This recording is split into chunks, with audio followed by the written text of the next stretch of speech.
যতই দিন করে আসছে এই জাতীয় সংসদ নির্বাচনে যে গাজীপুর ৩ আসনে অধ্যাপক ডাক্তার রফিকুল ইসলাম বাচ্চু এর অংশে এমসি বাজার, এখানে সাধারণ মানুষ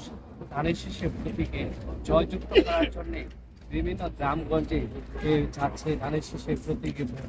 এবং লিফটের সহকারে বিতরণ করেছে। এখানকার যে বিএনপির নেতা রয়েছে তারা ধানের শীষকে জয়যুক্ত করার জন্য এবং ভোটার উপস্থিতির জন্য তারা সেই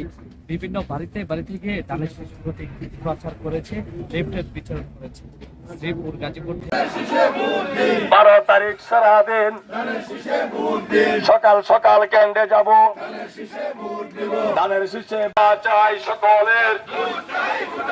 মহল্লাবাসীদের বলে যাই, মা বোনদের বলে যাই, মা বোনদের বলে যাই, ধানের শীষের প্রতীকে ভোট চাচ্ছে এবং নির্বাচনের মা বোনদের বলে যাই, মহল্লাবাসীদের বলে যাই,